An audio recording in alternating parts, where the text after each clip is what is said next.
wrong, Western impact and Middle Eastern response. Where did you get the idea for this book? We just sort of grew naturally. It was not caused by recent events. The book was already in page proof on September the 11th, but anyone who followed the Middle East could see which way things were going. This started as a series of public lectures, which I gave in Vienna, and then I decided to expand it, recast it, add to it, and it turned into this book. What's the point of the book?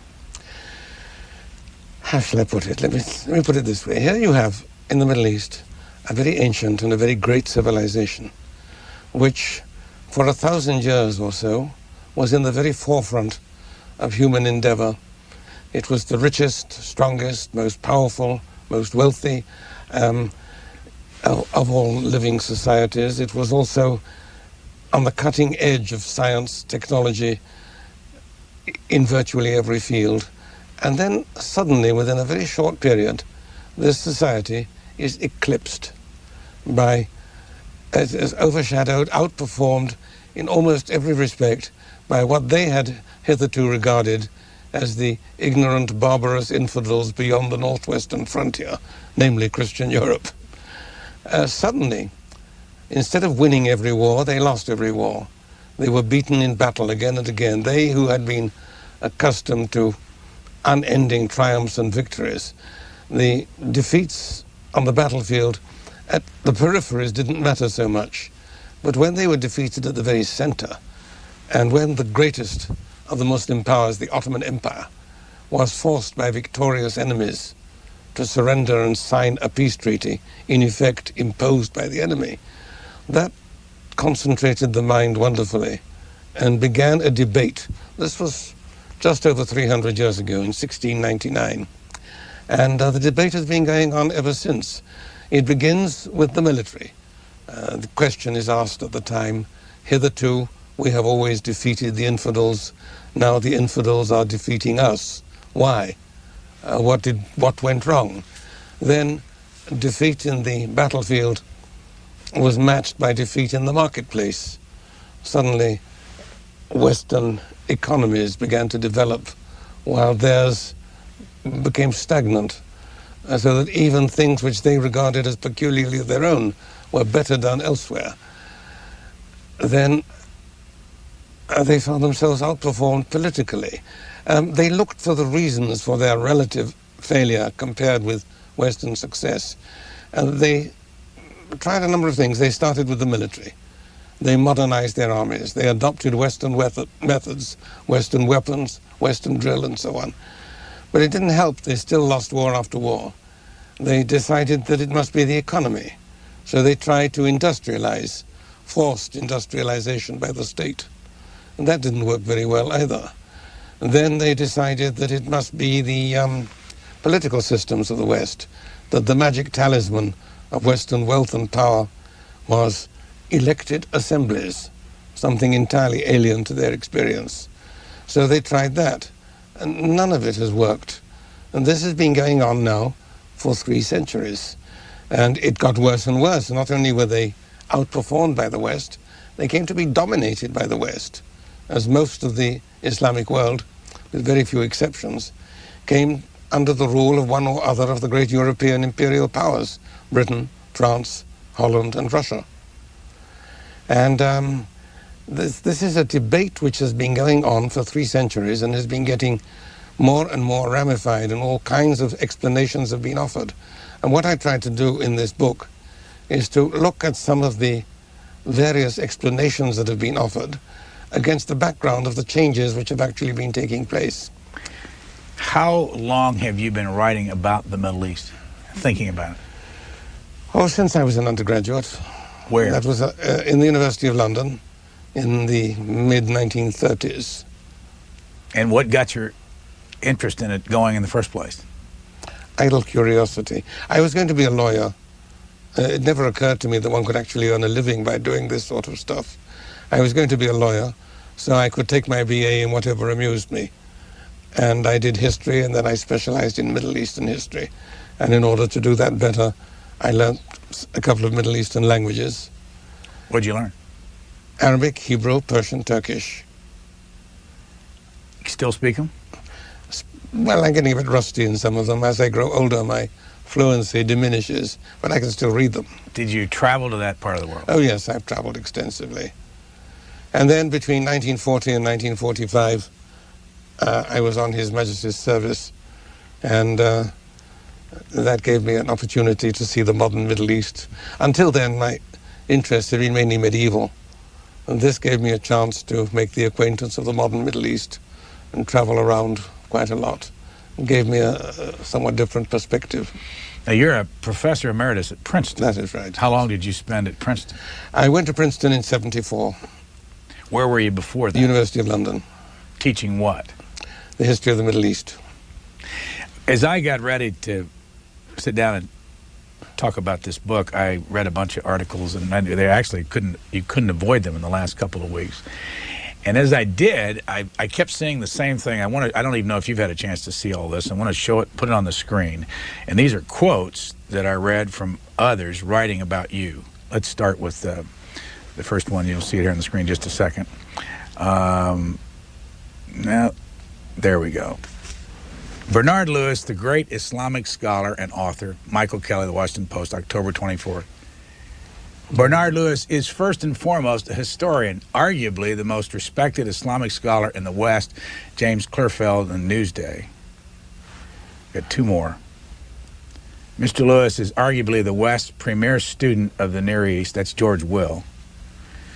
Princeton professor emeritus Bernard Lewis, 85, is arguably the West's most distinguished scholar on the Middle East. Now, these are people that, most observers say on different sides of the political fence. I happen to have two magazine articles here. I don't know that I've ever seen anybody do this before. Here's the cover of The New Yorker, which we'll see in just a second. And you have the lead story in The New Yorker, Islam in Revolt. And this was just a couple of weeks ago. And then right after that, in December, you had National Review and the lead article there. What's going on here? Why are all these people saying these things about you? Well, I'm very flattered, of course, by these remarks that you have quoted, and I would be more or less than human if I didn't enjoy them. On the other hand, it isn't quite true to say undisputed.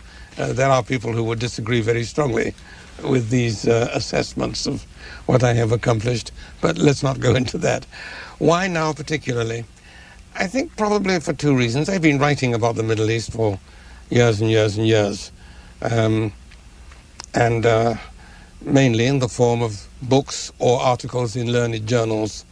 I did do an occasional newspaper article, first in England and then here, but not many.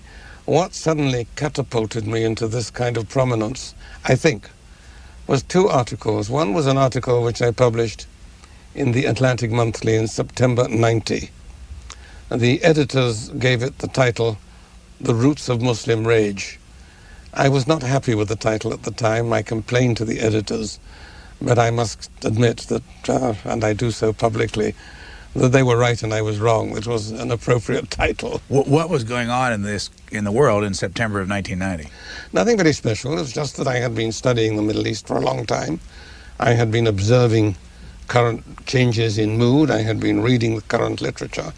And I had come to realize more and more that there was a growing hostility, more than hostility. Rage is not an inappropriate word, towards the Western world in general and the United States in particular. And in this article, I tried to explain what were the sources of this resentment. The second article was one which appeared in Foreign Affairs in '98. I read an article in an Arabic newspaper published in London, giving the text of a proclamation by a man I had not previously heard of, called Osama bin Laden, containing the text of his declaration of war on the United States. I thought this was an interesting text, so I published an article analyzing it and translating parts of it. And it seems that when things happened and people were looking around for someone to consult, these two articles were what came up on their computers. When people disagree with you, what's the reason that you hear them disagreeing? Well, there are various reasons, of course. There are people who disagree for scholarly reasons because their assessment of this or that problem or event is different from mine. But mainly the people who disagree are those who regard the whole discipline of Orientalist scholarship in which I grew up to be evil, to be a form of imperialism, a form of exploitation. Why? You're not asking me to explain their view. But at your core of beliefs, your political beliefs or how you see the world, can you give us examples? I mean, what are you politically? Or do you even consider yourself politically? I don't identify myself. I don't always vote for the same party. I vote for the individual rather than the party. Do you consider yourself right or left? I consider myself moderately conservative, but this wasn't always true. I have gradually moved towards the center and then slightly to the right, as is normal with the passing of the years. Is there a political way of looking at this in American terms that you're used to in teaching at Princeton? I mean, if you're on the right or the left, are you going to look at this issue in a certain way? I don't think so. I think, obviously, we are all influenced by our basic philosophies, but I'm still old-fashioned enough to believe that history consists of facts as attested by evidence. I realize this is no longer generally accepted. Nowadays, evidence is unimportant, accuracy is unimportant. All that matters is narrative and the intention which inspires the narrative, but I don't share that view. There's a quote in one of these articles, and I'm trying to find it right here. I can't put my finger on it, but basically you say Americans don't know much about history. My point is that in this country there isn't a great deal of interest and therefore of knowledge of history. The phrase, "that's history," means something is unimportant and irrelevant to present concerns. It is dismissing history as such, and one is constantly astonished and, I may say, appalled at the lack of knowledge of history, even among educated people. This is the more remarkable if one thinks that the universities of the United States are full of tenured historians. There must be tens of thousands of them turning out hundredweights of books, monographs, and so on history, all of very high quality, well, mostly of very high quality. And yet the general ignorance of history remains tested in a number of ways. You make an allusion to something that happened not so long ago, within my lifetime. Even educated, well-informed people look blank. Now, this is a major difference between the United States and these various cultures of the Middle East, where they have a very acute sense of history, a very keen awareness of the past. Now, I'm not saying that their perceptions of history are necessarily accurate. I mean, we all have our own particular slant to the way in which we view the past. But at least they know. I mean, for example, in the Iraq-Iran war between 1980 and 1988, the war propaganda of both sides, of both the Iraqis and the Iranians, made frequent allusions to events of the 7th century. Now, they didn't describe them or discuss them. They just alluded to them in passing, in the secure knowledge that their readers on both, their listeners and readers on both sides, Iraqi and Iranian, would pick up these allusions and understand them. The allusions were to the advent of Islam, to the coming of Islam to Iran and the struggles between different factions in early Islam. They could allude to these in the sure knowledge that they would be understood.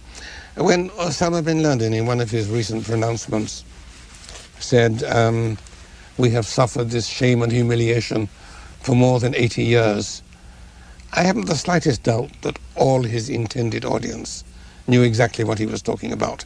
They didn't have to start scurrying around and looking up reference books and saying, 80 years, what happened 80 years ago? No, we did that here, they didn't. What was it 80 years ago? 80 years, well, slightly more than 80 years ago, was the fall of the Ottoman Empire. The Ottoman Empire was the last great Islamic empire. In 1918, along with its German and Austrian allies, the Ottoman Empire was defeated.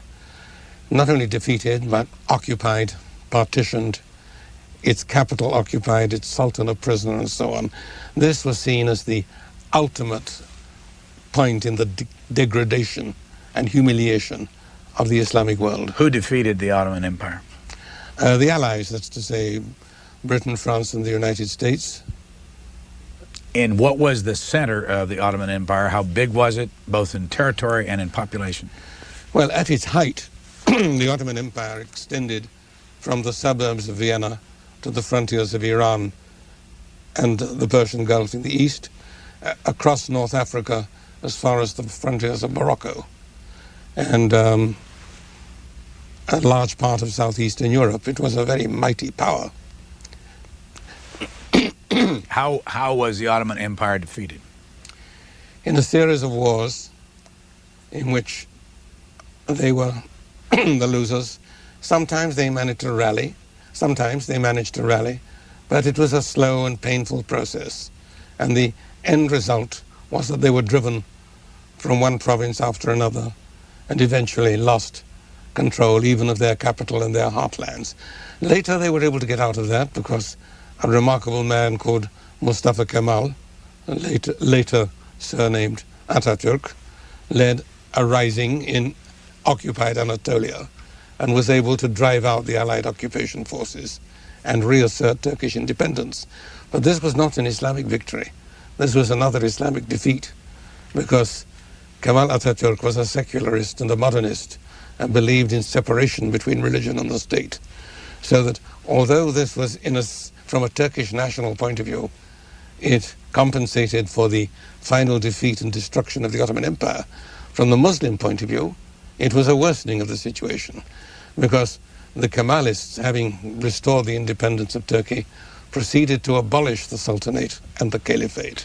So when Osama bin Laden referred to 80 years ago, and everybody in the whole I feel Islamic reasonably world, sure that everybody in the Middle East at least, and probably elsewhere too, knew what he was talking about. What happens to somebody who is in that part of the world when they hear him say something like that? What's their reaction to it? The Caliphate was the headship of Islam.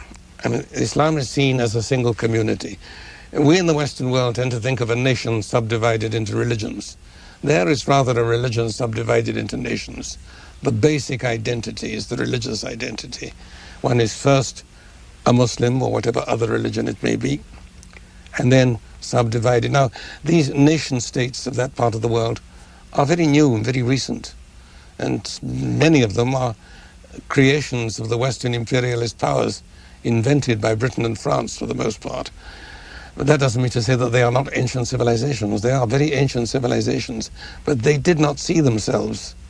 They did not define themselves in national or territorial terms. They defined themselves by religious identity and political allegiance. When you were referring to the 7th century, I assume one of the things you're referring to is the Prophet Muhammad. Yes, the rise of Islam. What can you tell us about him that might help us better understand why he is so revered and how he started? He is revered because he was the founder of this religion. He brought them a book called the Quran. Did he write it? According to Muslims, it is of divine authorship, divine, eternal, and uncreated. It was revealed to Muhammad through the Archangel Gabriel, and he brought it to the Muslim people, to the people who became Muslims, I should say. Where was he? In Arabia, in Mecca and Medina. He was born in Mecca. This is again an interesting point. Life in Mecca became difficult for him. He was oppressed by the pagan rulers of Mecca.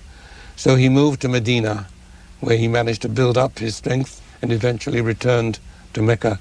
This theme of exile and return is a recurring theme in Muslim history. Now, Mecca and Medina, the two holy cities in Saudi Arabia. Yes. How far apart are they physically? Oh, not very far apart. Now, can you go, or can I go? No. Non-Muslims are not allowed to set foot in the Hijaz. Why? Do they say? Is it in the Quran? No, but it's a saying attributed to the Prophet that there shall not be two religions in Arabia. Some take this as being limited to the Hijaz. Some take it to apply to the whole of Arabia. But certainly in the Hijaz, non-Muslims are not allowed to set foot. Because you talk about Osama bin Laden's being first upset about what's going on between the two worlds over the American troops. In Arabia, yes. In Arabia. Now, why would that be an insult? Well, it is not Hijaz, but it is still part of Arabia. And for a Muslim, not only Osama bin Laden, but for any Muslim, a a non-Muslim military presence on the Arabian Peninsula is, shall we say, troubling, to say the very least. And for many, it was much worse than that. I mean, even in the greatest days of the British Empire nibbled around the edges of Arabia, Kuwait, Bahrain, Oman, Aden, but they took good care not to get involved on the mainland of the Arabian Peninsula, because they realized that this would really stir up a hornet's nest. Go back to the prophet. What was he like? Why was he? What was his life all about? How long did he live? I think the important difference between the Prophet Muhammad and his predecessors is that he was successful during his lifetime. Moses, you will recall, was not allowed to enter the promised land. He led his people through the wilderness, but was not permitted to enter the promised land. Jesus was crucified. Muhammad did not suffer either of these disagreeable fates. It was not he that was put to death, but his enemies. He triumphed during his lifetime. So he created a state, first in Medina and then in Mecca, which he was able to conquer. So you have a prophet, the founder of religion, who was also a statesman, who during his lifetime became a head of state, which means that he promulgated and enforced laws, that he made peace and made war, and did all the other things that a head of state does. And those events form part of the core of memories that Muslims all over the world share. This is the sacred history, the scriptural history of Muslims. And it is therefore political in a sense that Christianity never was and that Judaism has long ceased to be. Do you have any sense whether people who follow Islam revere Muhammad more or less as much as Christians revere Jesus? Oh no, they make that point quite explicitly. For Muslims, Muhammad is not divine. He is a prophet, the chosen, the last, the greatest prophet of God, but not more than a human being. This is very clearly stated in Muslim teachings. They also revere Jesus as a prophet, but they say that the Christians made a monstrous error in calling him the Son of God. That, from a Muslim point of view, is blasphemy. From a history standpoint, you also mentioned that Napoleon had something to do with the way people in that part of the world feel about the West. Well, I wouldn't quite put it that way. Let me put it this way. Most historians of the region agree that what we might call the modern history of the Middle East begins in 1798. 1798, the process of defeat and withdrawal had already been going on for some time. But it was at the edges, so to speak.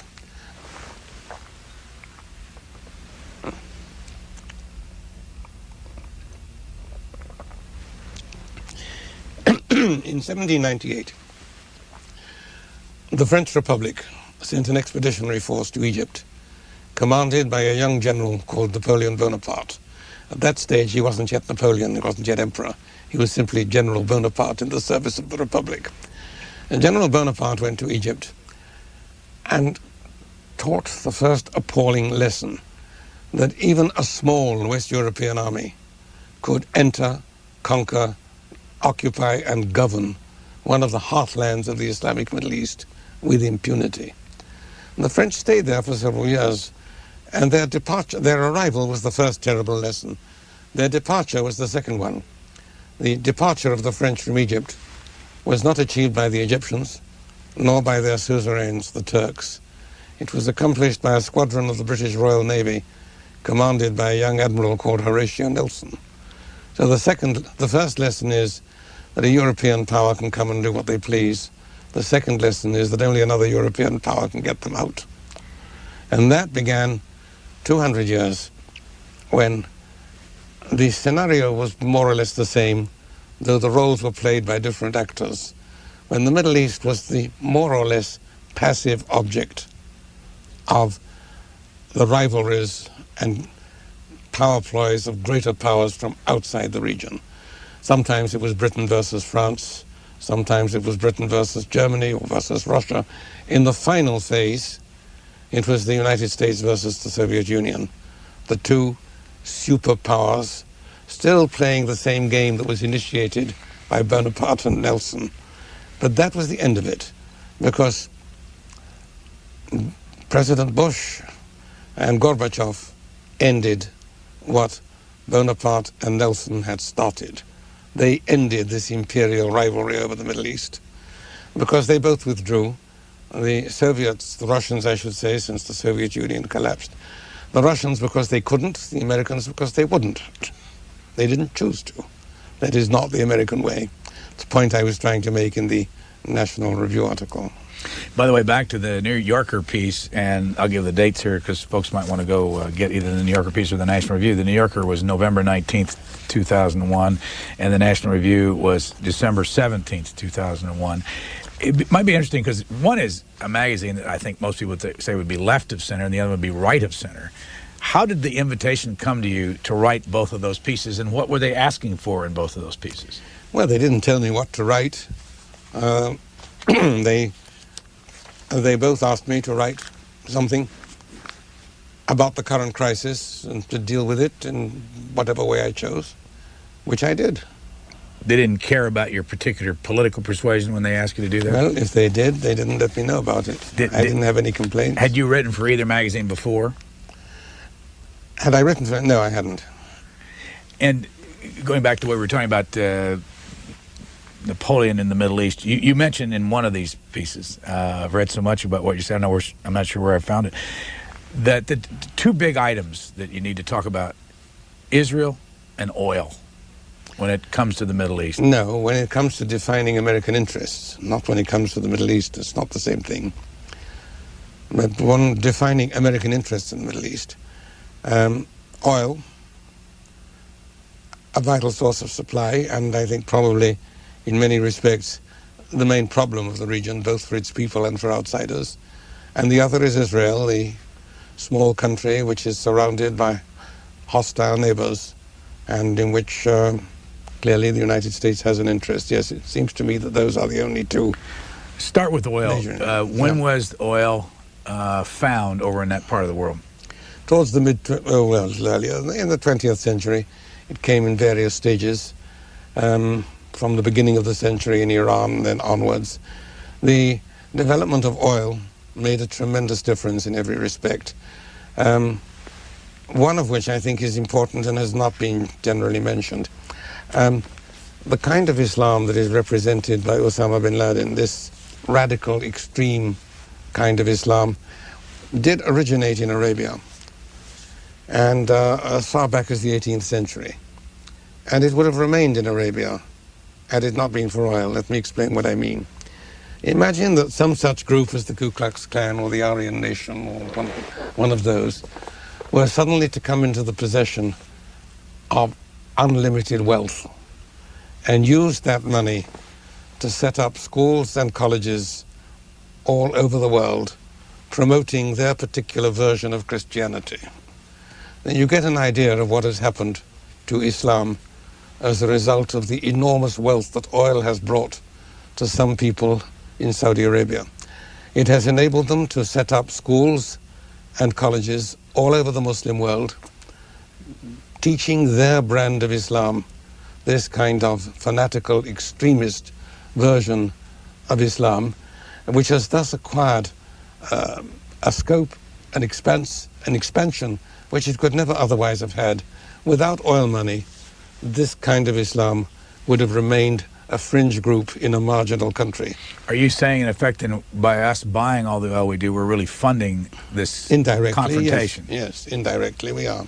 And you also make a point in one of your articles that the Far East and the European nations use far more oil than we do? No, they use far more Middle Eastern oil. That's what I mean. Yes, I think so. Why is that? Well, because they haven't the Western Hemisphere sources of oil. So go back to the oil again. 1930s or so, oil is founded out there, and then it develops very rapidly. And of course, it suddenly transforms these rather simple pastoral economies with an injection of immense wealth. It has a very disruptive effect. And on the whole, I should say that oil has been a curse to the Arab world. Why? Precisely this reason. There's this old American dictum, no taxation without representation. What is sometimes overlooked is that the converse is also true. No representation without taxation. With oil revenues, they didn't need taxes, and therefore they didn't need assemblies to levy taxes. And they were made independent of public opinion in their own countries, with this untold wealth accruing from oil revenues. This greatly strengthened the power of autocratic governments, far greater than it had ever been in the past. Now, traditional Islamic government is authoritarian, but it is not dictatorial or despotic. It is government under certain rules and so on. In modern times, the power of the ruler has been vastly augmented by these huge revenues, so that he doesn't need public support, public approval of his taxes. It has also been increased by all kinds of modern devices for surveillance and repression, so that any tin-pot dictator today wields far greater powers than were ever wielded by Suleiman the Magnificent or Harun al-Rashid or any of the legendary rulers of the Islamic past. Are they ever going to run out of oil? Either they'll run out of it or it will be superseded by some other source of energy. You imply that we'll get out of it some way through technology? I hope so. Do you see any evidence of that? Well, there are various projects that I hear of for deriving energy from wind and water and the sea waves and so on, but these are technical questions on which I wouldn't be competent to. Do you have any sense why we haven't moved to the alternative in any strong way, to an alternative fuel source for automobiles and trucks? Well, look, oil is so easy and so entrenched. Are you surprised, though, in a time like this when we're being threatened and with the terrorists, that we don't begin talking about? I am surprised at that, yes. I would have thought that this is a good moment for trying to develop other sources of energy which would make us less dependent on this dangerous and unstable region. I think also that while the oil has been a nuisance to us, I think it has been a curse to them. Why? For the reason I mentioned before, it has strengthened, in many ways reinforced, autocratic government. It has made government more oppressive and more effectively oppressive than it had been in the past. It has inhibited the development of other forms of gainful economic effort. I mean, by all the normal indicators, the economic performance record of the Middle East is abysmal. Whether you look at GNP, GDP, per capita figures, job creation, and so on, they come really low on the international lists. And one of the reasons for that is oil money, which made it unnecessary to seek gainful employment, to develop industries, to develop other forms of activity. Let me go back to your life just for a moment. You came here in 1974. 74, yes. Why did you make the move? Well, Princeton made me an offer I couldn't refuse. A New Jersey expression, which I have learned. But you'd been to the University of London for years. Oh, yes, and I had been to this country many times as a visitor. First time I set foot in the United States was in 1954, when I came on a lecture tour around the country. Then the following year I went to UCLA as a visiting professor, and after that a number of short appointments, including 2 in Princeton, 1 at the university and 1 at the Institute for Advanced Study. And then in 74 I moved over entirely. Now, did you notice the difference in your students between the University of London and Princeton? Yes, of course. You bring me onto delicate ground. Let me generalize it, not refer to those 2 specific universities, but to the university education generally in both countries. Because I have some idea of other universities besides the 2 with which I was particularly connected. I would say, putting it briefly and therefore with some measure of oversimplification, that undergraduate education is better in England and graduate education is better here. So that students who do a first degree here and a higher degree in England manage to get the worst of both worlds. Quite a number do that. So when you came to teach, how about interest in the Middle East?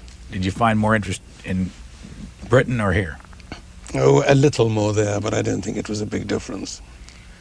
It rather depended on the news. I mean, at Princeton, for example, and I suppose the same is true in other universities, In 1991, there was an upsurge in enrollment for Middle Eastern courses, which then died away again. There's an upsurge now, of course. Are you still teaching it? No, I'm emeritus. How long have you been emeritus? Since '86. Are you surprised at 85 years old you're working as hard as you are, people want to talk to you? I'm more than surprised, I'm astonished. And then you've had a lot of people in this town want to talk to you. Yes. Can you give us a sense of how dramatic that is? Well, not only do they want to talk to me, but what's even more remarkable, they want to listen to me. What kind of people? Well, I really shouldn't discuss that. But give us, I mean, without naming, if you don't want to name them, have you been to the White House? People in various branches of government, let me put it that way. Have you missed talking to many people on both sides of the political fence? If by political front you mean Republicans or Democrats, government or opposition, yes, I've been talking to people on both sides. What do they want to know from you? Mostly what you want to know. Do you sense that they know anything about that part of the world? Oh, some of them do. There are people that are very well informed about the Middle East.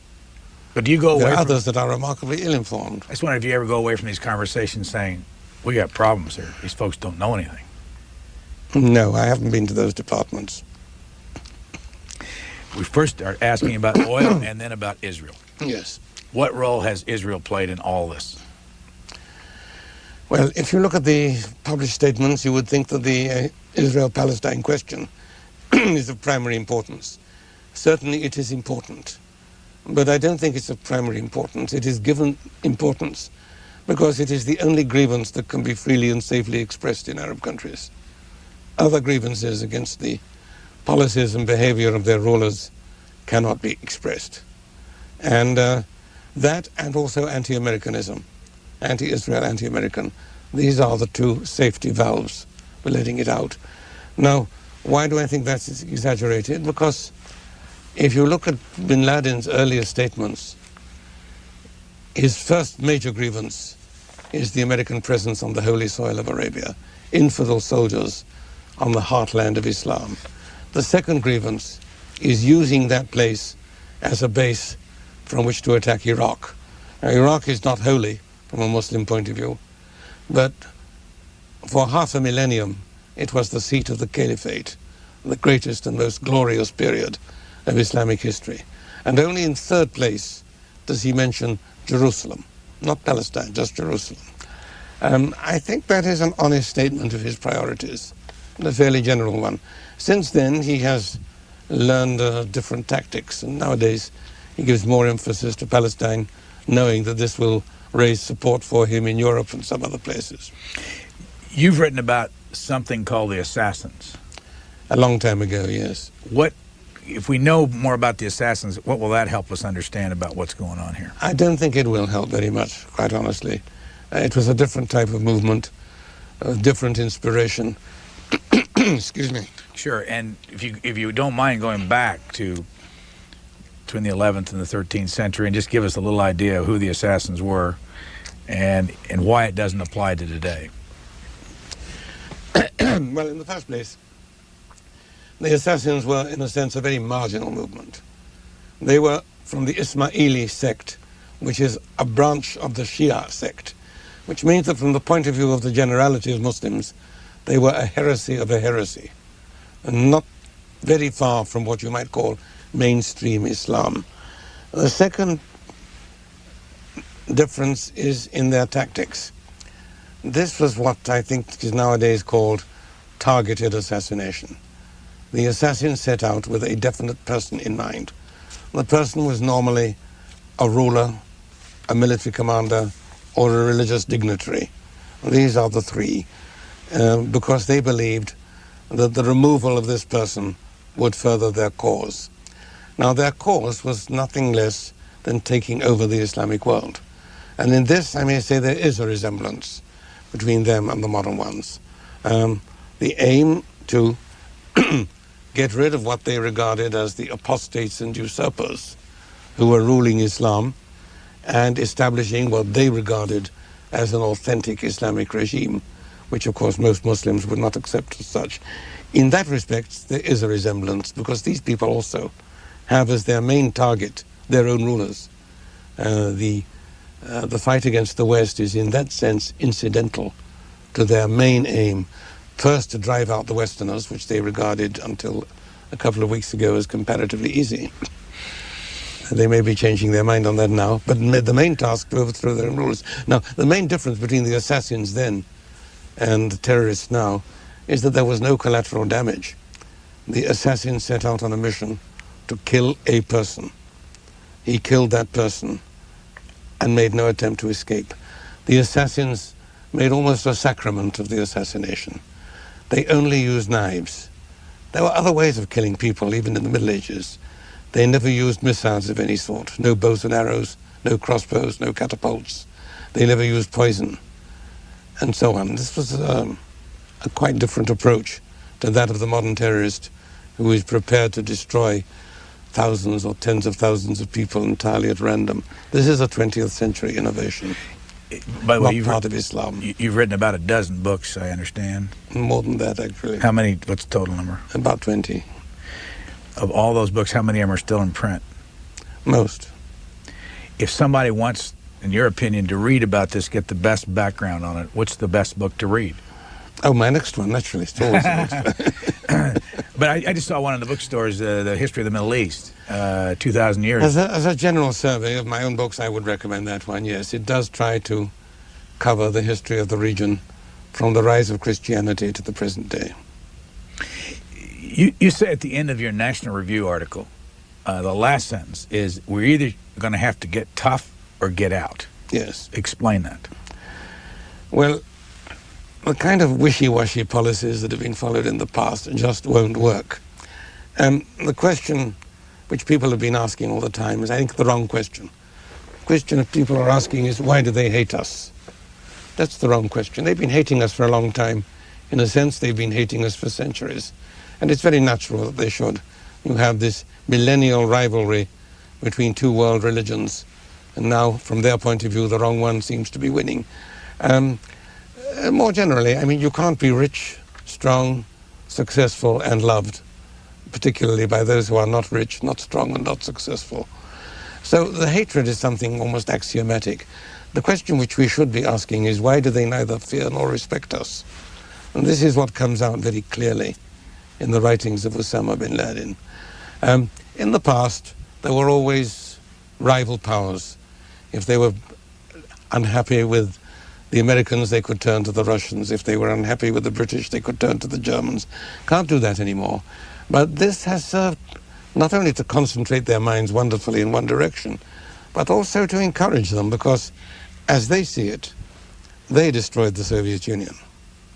Through the long struggle in Afghanistan, and finally the Russians were driven out of Afghanistan by people like Osama bin Laden, as they see it, to such devastating effect that the Soviet Union itself collapsed. They saw this as stage one of the major victory. They regarded the Soviet Union as by far the more dangerous of the two superpowers. They were really scared of them. They were always much more careful in doing anything which might offend them, or even saying anything which might offend them. Having, as they see it, destroyed the Soviet Union, they reckoned that dealing with the United States would be comparatively easy. And this comes again and again in Osama bin Laden's writings and statements. He says, for example, the Americans are paper tigers. They've gone soft. Hit them and they'll run. And then the same litany is always repeated. Vietnam, Lebanon, Somalia.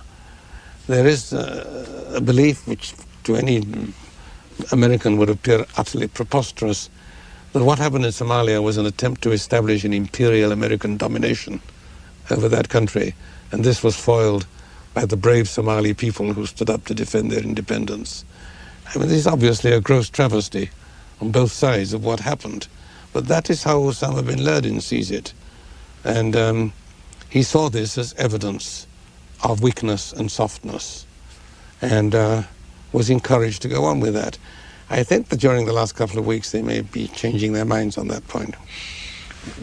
Throughout all this, the George Bush name has been, in the last 10 to 12 years, been important. You have a former president who got us involved in Somalia in the first place. The same president was involved with the Carlyle group that was doing business with the bin Laden family over there. Dick Cheney, the Secretary of Defense, was involved with Halliburton, who did had a lot of contracts in that part of the world. How does somebody over there, when they look back at this government, do they see this? And does it matter in the whole thing? I don't think it matters. I mean, these things do not accept major changes. I don't think so, anyway. But then I must point out, my specialization is the Middle East, not the Middle West, so these are matters on which I wouldn't claim any competence. Well, the reason I ask whether or not, if they're mad, are they mad about the American people that in government making money off of this whole situation? I don't think so. This doesn't come up very often in the literature. Go back then to what you said, get tough or get out. How do we get tough? And if we get out, what happens? And what do you mean by get out? Well, by get tough, I mean continue the good work that was started in Afghanistan and deal with some of the other countries or groups, terrorist groups in countries that help them. The alternative, get out, is find a substitute for oil so that the Middle East no longer matters and leave them to their own devices. How long is that going to take? That I have no idea. But these, it seems to me, are the two alternatives. Do you get any sense of where this current town wants to go? Get tough or get out? I think it's get tough rather than get out. Do you like that? I prefer it to getting out without good reason. Yes. I mean, to stay around and be bullied and insulted is not a good idea. You also say that people's goodwill toward us is inverse to who the government supports. Yes. And we'll explain that. Well, you can divide the whole Middle East basically into three regions. You have those countries which are ruled by governments that we regard as friends and allies. In those countries, the population's for the most part bitterly anti-American, notably Egypt and Saudi Arabia. And as they used to say in Moscow, it's no accident that the great majority of the hijackers come from those countries. Why? Because those populations are anti-American, and they are anti-American because they regard their governments as American puppets carrying out American purposes. Second group are the countries where the governments are anti-American, such as Iran and Iraq and Syria. In those countries, as far as we know, the people are very pro-American. There were remarkable demonstrations in Iran, for example, after September the 11th, when thousands of people went out into the streets to express, in a kind of vigil, to express their sympathy and their horror at what happened. This was nothing sponsored by the government. On the contrary, they tried to prevent it. Can you explain this? Why? Yes. What is it? If you have a very unpopular government and that unpopular government tells you that America is bad, you will automatically assume that America must be good. They see America as a possible hope of liberation. I'm told that recent events in Afghanistan have caused great excitement in Iran. I hope that the same thing might happen to them. I'm told that after seeing the scenes of rejoicing in Afghanistan being liberated from the Taliban, that would look like a funeral compared with what the Iranians and the Iraqis would do if they were liberated from their present rulers. You mentioned more than once that you think freedom has a lot to do with this whole thing. Yes. Explain that. The desire for freedom is, I think, very natural. Now, constitutional democracy is a Western idea. Freedom as a political metaphor is a Western idea. But the Islamic world has its own system of political ideals and ideas. And for them, what matters, the criterion of good government is justice. And to a large extent, by justice, they mean many of the same things that we in the West mean by freedom. Government under law, government that is itself limited and responsible. And that is conspicuously lacking. People talk of the Middle East as a region of age-old autocracy, in a sense true, but the autocracies of the past were much more limited than those of the present day. May I just finish what I was saying before? The three regions, pro-American regimes, anti-American populations, anti-American regimes, pro-American populations, Iraq, Iran. The third group, where both the government and the people are friendly to the United States, and that's just two countries, the two which are democracies, where the governments are elected by the people and can be thrown out by the people, Turkey and Israel. Is there any other country over there that you see moving in that direction? Moving in the direction of democracy? Well, in a paradoxical way, I would say Iran is moving in that direction. They do have elections of a sort, it's true, under a whole series of constraints. Nevertheless, it has been possible in Iran for the electorate, the people in general, to express an opinion. It's indirect, it's ineffectual, but it's not unimportant because of that. And what you have in effect now in Iran is two governments, an elected government which has no power, and a real government which was never elected and is not answerable. And that sets up tensions which may well lead to the development of more democratic institutions. Among other countries, no, I don't see. The movement has been rather in the opposite direction. As you've watched since September 11th, the whole discussion in this country, what grade would you give the, I'm sure that, well, let me ask it, and you can answer any way you want. What grade would you give the media? When you say the media, you're talking about an enormous number. That's why I didn't want to ask it that way. A great variety of newspapers and radio and television services. Very, very mixed, I would say. Very mixed, and on the whole, not very good. Where would you go, or where do you go on a regular daily basis to get your information? Shortwave radio. What do you listen to? Whatever I can get. Why? Because then I can get, first of all, direct news straight from the source and hear the different points of view and the different versions of things. What bothers me about much that we get here is its triviality. Like, can you give us an example of something that was trivial? No, I'd rather not. But when you listen to shortwave radio, can you understand the Arabic? Yes. When the Bin Laden tape came out, could you? No, that was a very poor text. I don't think I would have been able to understand that, except for odd bits here and there. Not enough to follow the argument. What do you hear, both in Arabic and Hebrew and the languages that you can speak and understand, that we can't if you don't speak those languages? Day-to-day detail. And a lot of small things which are not even mentioned in the media. Can you give an example of what you can pick up on shortwave radio? Can you listen to an Arabic station? Oh, yes, there are a number of them. And also there are the European stations which broadcast to the Middle East, and they're often quite interesting too. I find NPR pretty useful, I must say. In the book, one of the many we're talking about, but the most recent one, What Went Wrong, as we get near the end of this, what, in your opinion, did go wrong? What's the core thing that went wrong for the Islamic people? I can't pick out just one thing and say that was the cause of it, because it's not only a question of what went wrong with them, it's a question of what went wrong with us. I mean, why did the West manage to advance while they fell back? So these are two questions, not one.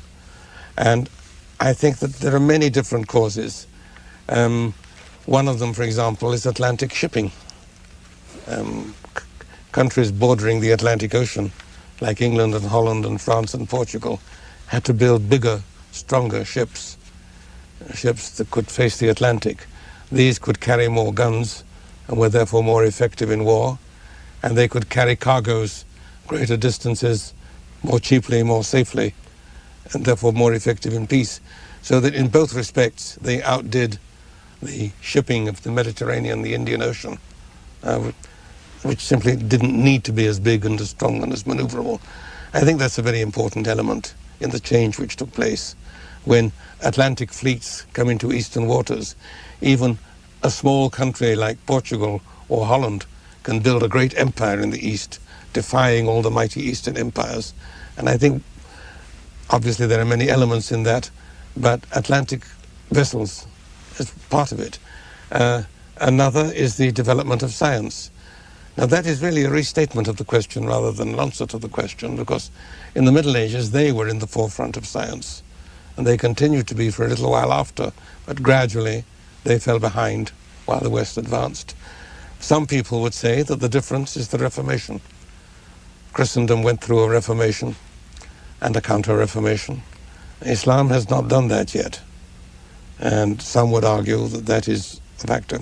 Personally, I think that one of the major factors is the difference in the treatment of women. And this was difference in treatment of women was often commented on by travelers both ways. Middle Eastern travelers to Europe talking with horror and disgust of the absurd freedom and deference accorded to women in this society. Visitors from the West to the Middle East talk with ill-concealed envy of the privileges of the Muslim male dealing with his women folk. But it isn't until a comparatively late stage that people suggest that this might have something to do with the civilizational difference. And for me, the first and strongest case is that put by a Turkish writer called Namık Kemal in an article published in 1868. I quote it in there, in which he says that the main reason, he says, for our backwardness, in 1868 the word backwardness was still permitted. He says the main reason for our backwardness as compared with the West is the way we treat our women, thereby depriving ourselves of the energies and talents of half the population. He uses a couple of striking metaphors. He says we treat women at best like jewels or musical instruments. And then he goes on to talk about the damage that this does to the society. And he ends by saying, our society, compared with the West, is like a human body that is paralyzed on one side. And Atatürk took up the same point in the early 20s when he founded and became first president of the Turkish Republic. He began with a campaign for women's rights. An unlikely advocate, an Ottoman Pasha and a general campaigning for women's rights, but he put his case very clearly and simply. He said, our task now is to catch up with the modern world. We will not catch up with the modern world if we only modernize half the population. I think he had a point. The Taliban might take note of that.